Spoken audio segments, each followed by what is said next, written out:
प्रभाग क्रमांक 13 अंबापेठ मध्ये आपण उपस्थित आहोत आणि आता आणखी एक नवीन प्रश्न आपण विचारू जनता सोबत. काका, तुम्हाला काय वाटते, यावर्षी जी निवडणूक होत आहे महानगरपालिका, नगरसेवक जे आहेत आपले, त्यांनी कामं मागच्या वेळेस चांगलं केलेले आहे?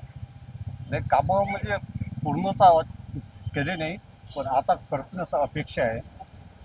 आता जी निवडणूक आहे ते चांगली निवडणूक होणार आहे, अटीअटीची निवडणूक होणार आहे. आणि सर्वात महत्त्वाचं म्हणजे मला हे म्हणायचं आहे, कोणती 9 वर्ष कोणत्याही पक्षाचा असो, त्यानं वार्डाचं काम म्हणजे ते सर्व जे कामं आहेत, नाल्या सफाई झाली, रस्ते झाले, बाकी इतर जे कामं आहेत हे कम्प्लीट करायला पाहिजे.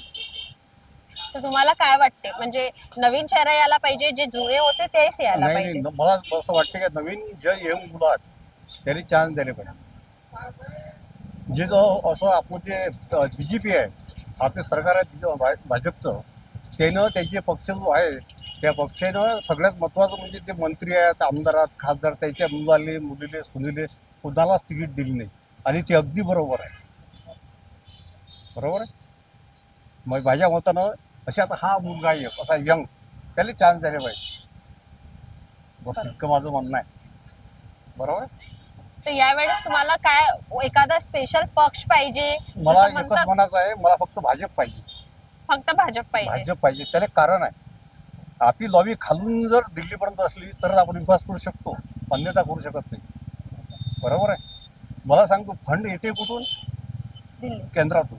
केंद्रात बसलो कोण आहे? BJP. नरेंद्र मोदी. बरोबर आहे. त्यांच्याच मार्फत तो फंड येऊ शकते, अन्यथा येऊ शकत नाही. बस इतकं मला म्हणायचं.